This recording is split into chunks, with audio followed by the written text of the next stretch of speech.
मित्रों नमस्कार। क्या आप भी अमेरिका को भारत का मित्र देश मानते हैं? क्या आपको भी लगता है कि अमेरिका भारत को कभी आगे बढ़ने में मदद करेगा, या जब जब भारत पर संकट आएगा तो क्या अमेरिका भारत के साथ खड़ा होगा या नहीं? आज हम आपको अमेरिका की उस हकीकत को बताने वाले हैं जिसे सुनकर आप हैरान हो जाएंगे। जो अमेरिका आज भारत को अपना मित्र देश बताता है, वो आखिर भारत का मित्र है या गुप्त शत्रु? आज हम अमेरिका के हर धोखे को उजागर करेंगे जो इतिहास से लेकर वर्तमान तक अमेरिका हमारे साथ करता आया है। तो ये जानने से पहले आप हमारे अभी तक इंडियन पॉलिटिक्स चैनल को सब्सक्राइब आपने अगर नहीं किया है तो सबसे पहले रेड बटन पर क्लिक करिए और हमारे इंडियन पॉलिटिक्स चैनल को अभी ही सब्सक्राइब कर दीजिए। इस तरह की तमाम इतिहास से जुड़े कहानियों को सुनने के लिए हमारे चैनल से जुड़े रहिए।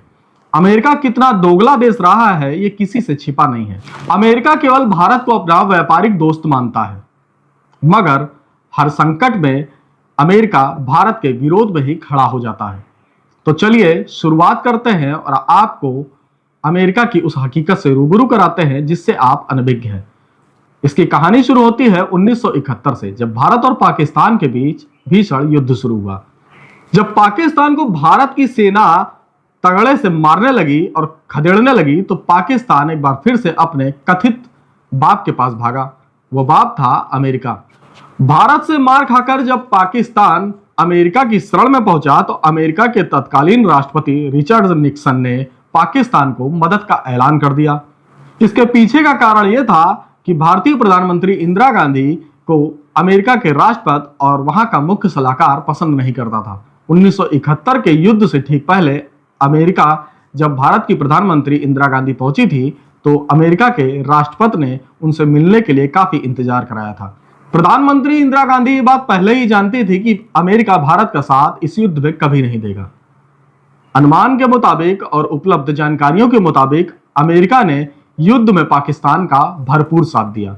अमेरिका ने पाकिस्तान को हथियार सौंपे, पैसा सौंपा और जमकर मदद की। युद्ध के दूसरे ही दिन भारत ने जब पाकिस्तान पर अपनी बढ़त बना ली तो अमेरिका के राष्ट्रपति से पाकिस्तान के प्रधानमंत्री ने जब गुहार लगाई तो अमेरिका ने अपने 7वें बेड़े को बंगाल की खाड़ी तक भेजने के लिए रवाना कर दिया। यूएसएस इंटरप्राइजेस इस 7वें बेड़े का नाम था। यह बेड़ा परमाणु शक्ति से चलता था। इसमें 7 विध्वंसक, एक हेलीकॉप्टर वाहक यूएसएस ट्रिपोली और एक तेल वाहक तोप विमान भी चलता था। इसकी ताकत का अंदाजा इससे लगाया जा सकता है कि एक बार ईंधन भरे जाने पर यह पूरी दुनिया का चक्कर लगा सकता था, जिससे भारत परेशान हो गया और भारत ने तत्काल सोवियत संघ से मदद मांगी। रूस ने बिना वक्त लगाए भारत की मदद के लिए तैयार हो गया। अमेरिका के 7वें बेड़े के मुकाबले सोवियत संघ ने भारत की मदद के लिए 40वां बेड़ा भेज दिया। ये 40वां बेड़ा अमेरिका के 7वें बेड़े से इतना विशाल था कि इसका जवाब नहीं था। अमेरिका के बेड़े से पहले ही रूस का 40वां बेड़ा पहुंचा और अरब सागर में भारत की सुरक्षा में तैनात हो गया। इस दौरान रूस के 40वें बेड़े ने अपनी सारी पनडुब्बियों को समुद्र तल के अंदर से ऊपर लाकर खड़ा कर दिया और सभी सुपरसोनिक और परमाणु मिसाइलों को भी तैनात कर दिया। अमेरिका का जब 7वां बेड़ा प्रशांत महासागर से होते हुए अरब सागर के लिए बढ़ा तो इस दौरान अमेरिका और ब्रिटेन की सेनाएं साथ में थीं।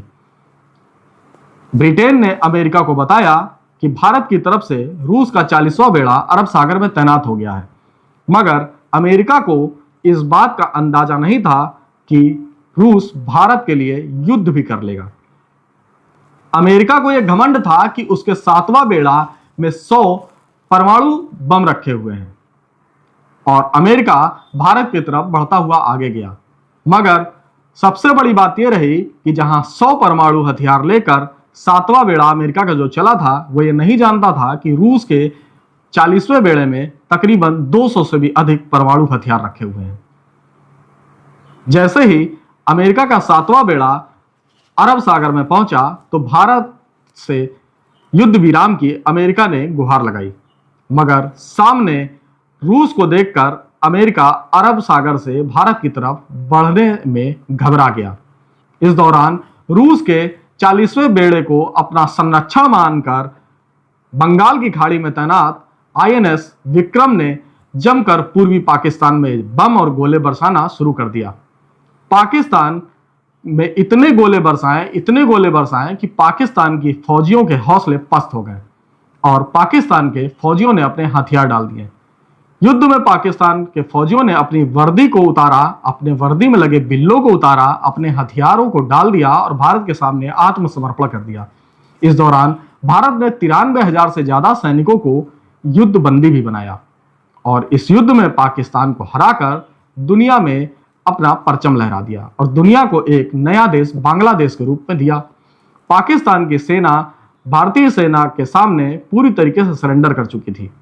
यह दुनिया का सबसे बड़ा सरेंडर था जिसे Guinness book of world record में भी दर्ज किया गया है। युद्ध बंदियों को छोड़ने के लिए अब दुनिया का प्रेशर भारत पर पड़ने लगा, जिसके बाद भारत ने 93,000 सैनिकों को छोड़ने के लिए तैयार हो गया और इसके बाद ही शिमला समझौता हुआ। इस शिमला समझौते में यह तय हुआ कि अब भारत और पाकिस्तान अपने अंदरूनी मामलों को आपस में ही मिलकर निपटाएंगे, कोई तीसरा देश इसमें शामिल नहीं होगा। वहीं यूएनओ भी कोई मामला लेकर नहीं जाया जाएगा। वहीं इस पूरे समझौते में 93,000 सैनिकों को भारत ने तो छोड़ दिया, मगर पश्चिमी पाकिस्तान में हमारे 154 सिपाही पाकिस्तान के ही कब्जे में रह गए। वहीं अमेरिका पाकिस्तान की हार से पूरी तरीके से बौखला चुका था। वहीं अमेरिका का दोगलापन यही नहीं रुका। 1999 में जब एक बार फिर से कारगिल युद्ध हुआ तो फिर से अमेरिका ने अपना दोगलापन जारी रखा। बताया जाता है कि अमेरिका का जीपीएस सिस्टम भारत 1973 से इस्तेमाल करता आया था, मगर जब 1999 में भारत और पाकिस्तान के बीच युद्ध हुआ जो कि कारगिल का युद्ध कहलाया। कारगिल का युद्ध भी इसलिए हुआ जब ठंड के मौसम में भारतीय सेना कारगिल की पहाड़ियों से नीचे आ गई तो पाकिस्तान की फौज ने अचानक उसी समय कारगिल की पहाड़ियों पर कब्जा कर लिया। और जब भारत को यह जानकारी हुई कि कारगिल पर पाकिस्तानी आक्रांताओं ने कब्जा कर लिया है तो भारत की फौज पहुंची और इस दौरान सबसे बड़ा दोगलापन अमेरिका का फिर से नजर आया। और जब भारत ने अमेरिका से जीपीएस की लोकेशन पाकिस्तानी सिपाहियों की देने के लिए कहा तो पाकिस्तान के पक्ष में अमेरिका खड़ा हो गया और भारत को जीपीएस लोकेशन देने से मना कर दिया, जिसके बाद भारत को इस युद्ध में काफी दिनों तक जूझना पड़ा। 90 दिनों तक लंबे युद्ध चलने के बाद भारत ने पाकिस्तान को खदेड़ने में कामयाब रहा, मगर इस दौरान भी जब पाकिस्तान को ये लगने लगा कि अब वह इस युद्ध में हार जाएगा तो पाकिस्तान एक बार फिर से अमेरिका की शरण में जा पहुंचा। और इस दौरान अमेरिका के तत्कालीन राष्ट्रपति बिल क्लिंटन ने भारत के तत्कालीन प्रधानमंत्री अटल बिहारी वाजपेयी को फोन किया और कहा कि अटल जी अब इस युद्ध को तत्काल विराम करके सीज फायर का ऐलान करिए। मगर भारत के प्रधानमंत्री अटल बिहारी वाजपेयी ने साफ तौर पर अमेरिका से कहा कि आपके बगल में बैठे हुए प्रधानमंत्री जो पाकिस्तान के हैं उनसे आप कह दीजिए कि आतंकवादी जो कारगिल की पहाड़ियों पर चढ़कर बैठे हैं वह पीछे हट जाएं, युद्ध अपने आप समाप्त हो जाएगा। जिसके बाद अमेरिका के राष्ट्रपति ने कहा कि पाकिस्तान न्यूक्लियर हमला करने के लिए बैठा हुआ है और भारत ने अगर ये युद्ध विराम नहीं किया तो पाकिस्तान भारत पर न्यूक्लियर हमला कर देगा। जिस पर तत्काल बिना हिचक के ही भारत के प्रधानमंत्री अटल बिहारी वाजपेयी ने अमेरिका को कड़ा संदेश दिया और अमेरिका के राष्ट्रपति से कहा कि आप पाकिस्तान को हमारा संदेश भी पहुंचा दीजिए। हम अपने देश के 2 राज्यों को मिटाने के लिए तैयार हैं, मगर पाकिस्तान से यह बता दीजिएगा कि पाकिस्तान कल सुबह का सूरज नहीं देख पाएगा। भारत की सख्त चेतावनी का अंदाजा पाकिस्तान और अमेरिका के राष्ट्रपति को भी नहीं था, जिसके बाद पाकिस्तान बैकफुट पर आया और कारगिल की पहाड़ियों से पाकिस्तानी फौजी और आतंकवादी भाग खड़े हुए और इस युद्ध में भी भारत ने जीत हासिल की। तो चलिए अब आगे आपको बता देते हैं कि जब भारत खुद को परमाणु शक्ति से संपन्न करना चाहता था उस दौरान भी अमेरिका ने भारत के खिलाफ ही कई सारी षड्यंत्र रचे। इसकी शुरुआत हो जाती है 18 मई 1974 से, जब भारत की तत्कालीन प्रधानमंत्री इंदिरा गांधी परमाणु शक्ति परीक्षण करना चाहती थी तो अमेरिका ने रोक लगाई। कहा जाता है कि उसके बावजूद भी इंदिरा गांधी ने गुप्त रूप से इसका परमाणु परीक्षण किया और भारत को परमाणु शक्ति बनाया, मगर दुनिया को नहीं बताया। आगे चलकर भारत के प्रधानमंत्री अटल बिहारी वाजपेयी ने भी भारत को परमाणु शक्ति बनाने के लिए एक मिशन शुरू किया। इस मिशन की शुरुआत होती है 1998 से और तारीख थी 9 मई। अटल बिहारी वाजपेयी ने 9 मई 1998 को परमाणु परीक्षण करने के लिए आदेश दिया और इसकी जिम्मेदारी दी गई भारत के सबसे सफल वैज्ञानिक एपीजे अब्दुल कलाम को, जो कि आगे चल के भारत के राष्ट्रपति भी बने। एपीजे अब्दुल कलाम ने भारत को परमाणु शक्ति संपन्न देश बनाने के लिए पोखरण में सारी तैयारियां की।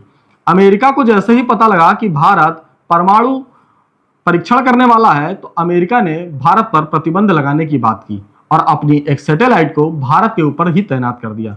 भारत ने रात भर काम किया और अपने परमाणु परीक्षण को सफल बनाने की योजना क्योंकि बना ली थी और किसी भी तरह से भारत अपने आप को परमाणु शक्ति बनाना चाहता था। 9 मई 1998 की तारीख आई और भारत ने जैसे ही अमेरिका का सैटेलाइट पोखरण से आगे बढ़ा तो भारत के वैज्ञानिकों ने परमाणु शक्ति का परीक्षण कर दिया और एक के बाद एक भीषण 2 धमाके किए और पूरा पोखरण धुएं और आंधियों से भर गया। अमेरिका बौखला गया। अमेरिका को लगा कि आखिर ये धूल भरी आंधियां कैसी आई। नासा को कहा कि पता करें कि क्या है। भारत ने चतुराई दिखाई और मौसम वैज्ञानिकों से कहा कि धूल और तूफान का अलर्ट जारी कर दें। भारत ने इस दौरान अमेरिका को गुमराह करने के लिए तूफान का अलर्ट जारी किया और दुनिया को बताया कि पोखरण में धूल भरी आंधियां और तूफान आया है। जिसके बाद आगे समय चला और भारत के तत्कालीन प्रधानमंत्री अटल बिहारी वाजपेयी ने संसद में खड़े होकर इस बात की घोषणा कर दी कि भारत ने अपना सफलतापूर्वक परमाणु परीक्षण कर लिया है और दुनिया को यह बता दिया कि भारत भी अब परमाणु शक्ति बन चुका है। इसके बाद अमेरिका ने भारत पर आर्थिक रूप से कई प्रतिबंध लगाए, मगर भारत ने इन सारी चीजों को दरकिनार करके अपनी शक्तियों को बढ़ाना कम नहीं किया।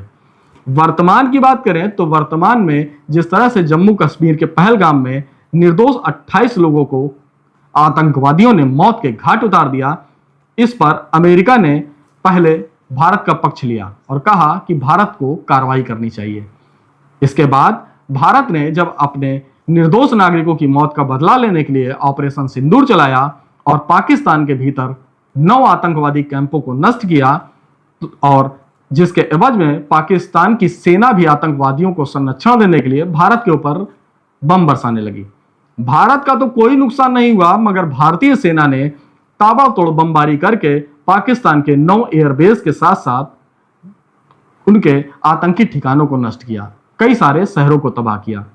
इस युद्ध में भी साफ ये होने लगा कि पाकिस्तान फिर से बैकफुट पर आ रहा है, जिसके बाद अमेरिका फिर से सामने आया और अमेरिका ने अपने गोद लिए हुए बेटे यानी कि पाकिस्तान का संरक्षण किया।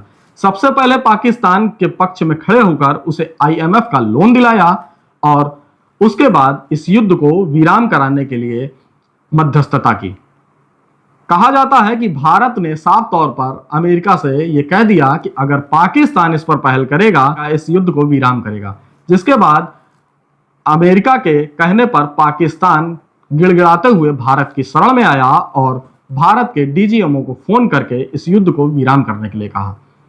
भारत ने भी कहा कि यह हमला आतंकवाद के खिलाफ था, किसी देश या फौज के खिलाफ नहीं। भारत ने भी सीज फायर किया और इस दौरान भी हमें अमेरिका का जो खेल भारत के खिलाफ चल रहा था वो भी उजागर हो गया।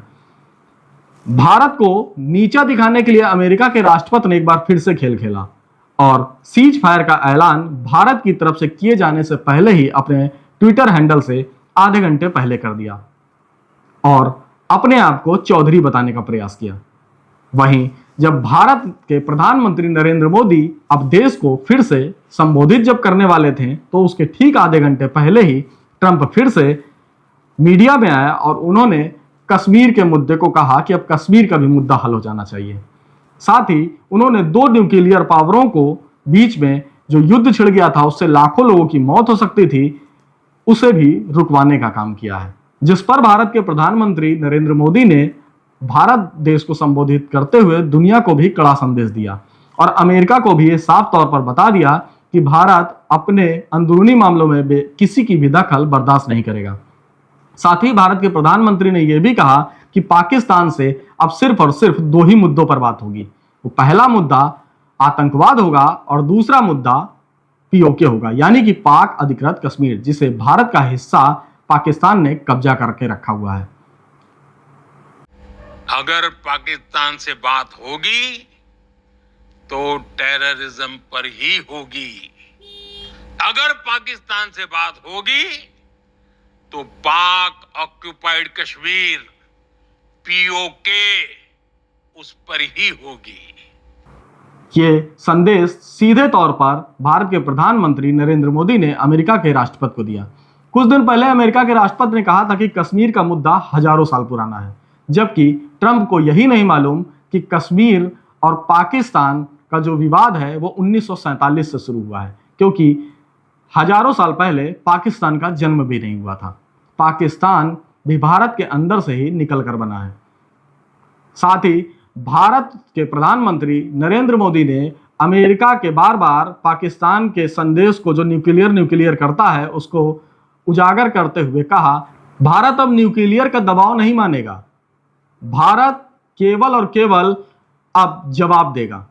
आतंकवाद होगा तो फिर से ऑपरेशन सिंदूर होगा। अब आप विचार करिए कि जो अमेरिका हमें एक बार धोखा दे सकता है, 2 बार धोखा दे सकता है, 3 बार धोखा दे सकता है, वो हर बार दे सकता है। आज भी भारत का अमेरिका केवल व्यापारिक दृष्टिकोण से इस्तेमाल कर रहा है और ये बात भारत भी अच्छे से जानता है। अब भारत को भी आत्मनिर्भर बनना होगा, तभी हम किसी भी देश से स्वयं युद्ध लड़ सकते हैं और विजयी हो सकते हैं। आत्मनिर्भर ही हर चीज का समाधान है और शक्तिशाली होना भी अपना परचम लहराने का संदेश देता है। हमारे द्वारा दी गई जानकारी आपको कैसी लगी? अमेरिका के बारे में आप क्या सोचते हैं? क्या वो हमारा मित्र देश है या हमारा गुप्त शत्रु देश? हमारे कमेंट्स बॉक्स में बताना बिल्कुल भी ना भूलें। भारत माता की जय हो।